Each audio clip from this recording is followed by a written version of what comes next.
Hello everyone, আসসালামু আলাইকুম। ডিসেম্বরের শুরুতেই আমরা লং জার্নি, লং ট্যুর দিয়ে ফেললাম। আর কোথায় দিলাম সেটা অবশ্যই দেখার জন্য চোখ রাখতে হবে। আমরা এখন আছি রেলওয়ে স্টেশনে এবং রেলওয়ে স্টেশনে আমরা প্রথমে নেমে পড়লাম। নেমে পড়ার পরে ওখান থেকে একটা কুলি নিলাম। কুলির সাথে একটা কন্ট্রাক্ট করে ফেললাম। একমাত্র কুলিরাই ভালো বলতে পারবে যে আমরা যেই নাম্বার বগিতে উঠব সেটা কোন জায়গাটায় দাঁড়ালে আমাদের জন্য ভালো হয়, যেন ট্রেনটা আসলে আমরা সাথে সাথে উঠতে পারি এবং সুন্দর করে বসতে পারি। আর আমরা গিয়েছিলাম বেনাপোল এক্সপ্রেস।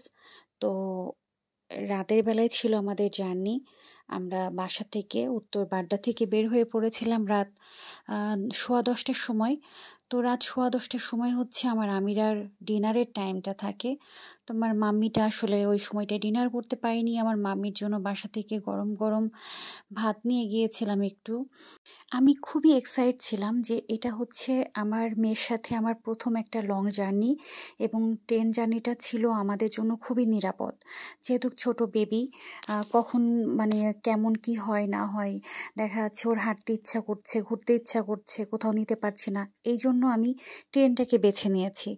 আমার আমিরা তো খুব বোরিং ফিল করছে। তো আমিরা বুঝে উঠতে পারছে না যে কোথায় যাচ্ছি, কি হচ্ছে। ও দেখছে মা আছে, বাবা আছে, দ্যাটস এনাফ।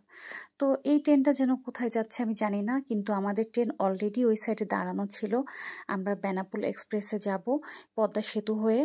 তো আমরা ওয়েট করছি এবং আমাদের ট্রেন চলে এসেছে। আমাদের ট্রেন আসার সাথে সাথে আলহামদুলিল্লাহ আমরা সুন্দরভাবে উঠে পড়েছি এবং আমাদের ট্রেনটা আসতে লেট করেছিল। যেখানে আমাদের 11টার মধ্যে ট্রেন আসার কথা ছিল, সেখানে হচ্ছে প্রায় 11:15 বেজে গিয়েছিল। তো তাড়াতাড়ি করে হচ্ছে ট্রেনে ওঠার সাথে সাথে আমি আমিরার বাবাকে বললাম তো ট্রেনের ক্যান্টিন থেকে ওভেনে করে খাবারটাকে গরম করে নিয়ে যেতে। কারণ আমি যেখানে যাই সেখানেই মোটামুটি ওভেন প্রুফ বাটি আমি সাথে করে নিয়ে যাই। যেহেতু ছোট বেবি, কখন ওর কী লাগে না লাগে সব কিছু আমি ওভেন প্রুফ ব্যবহার করার চেষ্টা করি, যেন হচ্ছে মানে যে কোনো ওভেনের সাথে অ্যাডজাস্ট হয়। তো আমি আমিরার বাবা খাবার গরম করে নিয়ে আসলো। আমি চেষ্টা করলাম মোটামুটি আমিরাকে একটু রাতের ডিনারটাকে কমপ্লিট করার জন্য। ডিনার কমপ্লিট হয়ে যাওয়ার পরে মা, আমি তো জেগেই আছি, বাবা আর মেয়ে দুজনে সুন্দর করে ঘুমাচ্ছে। মানে আমার শাশুড়ির ছেলে আর আমার মেয়ে দুজনে নিশ্চিন্তে ঘুমাচ্ছে। তারপরে আমরা পৌঁছে গেলাম আমাদের গন্তব্যস্থলে। একদম দেখছি আমার শাশুড়ি আর আমার ননদ দুজন একদম দাঁড়ায় আছে, একদম ট্রেন থেকে নামতেই তারা। এবং তারা যে কি পরিমাণ এক্সাইট ছিল। আমরা ভোরবেলায় পৌঁছিয়েছি 5:30টায়, যেখানে আমাদের ভোর 4টায় পৌঁছানোর কথা, সেখানে আমরা পৌঁছেছিলাম 5:30টার দিকে। তো আমার শাশুড়ি বলছে যে ভিডিও করো, ভিডিও করো, আমাদের এই স্মৃতিটাকে মনে করে রেখে দাও। কারণ আমিরা তো প্রথম দাদার বাড়িতে গেল। আমিরা হবার পরে ওর এটা বিভিন্ন কিছুর কারণে ওর ছোটোবেলাটায় আমি কোথাও মুভ করাইনি। তো ওর দাদার বাড়িতে এবার নিয়ে যাওয়াতে তো আমি বললাম যে ঠিক আছে একটু দাঁড়াই। তো ওর আমিরার বাবা আবার সুন্দর করে ভিডিও করে দিল। আমিরার দাদি তো এত খুশি, আমিরাকে কোলে করতে চাচ্ছে বারবার, কিন্তু আমিরা প্রথমে তো বুঝে উঠতে পারছে না। ও তো ঘুম থেকে উঠলো, তো ট্রেনের মধ্যে ঘুমাচ্ছিল, ও কিছুই বুঝছে না। আর ওখানে হালকা হালকা ভোরবেলায় শীত, এমনি শীত তেমন ছিল না, আমি পাইনি। তো আমার শাশুড়ি তো এমন একটা অবস্থা যে হচ্ছে ঘরে ঢোকার সময়ও পারলে সেই বরণ করার মতো অবস্থা।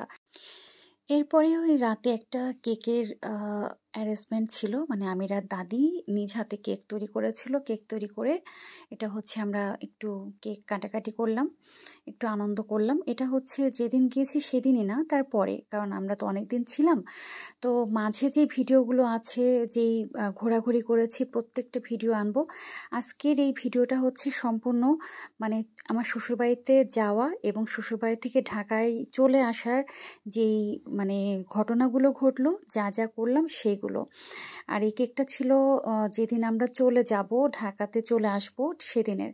তো চলে আসার দিনও হচ্ছে আমার শাশুড়ি সাথেই ছিলেন আমিরার সাথে, কারণ হাজার হলেও দাদি একটাই নাতনি, তো সেক্ষেত্রে সাথে তো থাকবেই। আর সাথে ছিল আমার ছোটো খালা শাশুড়ি, তার আবার ছেলে অসুস্থ। তো হচ্ছে মেন শহরে এসেছেন ডাক্তার দেখাতে।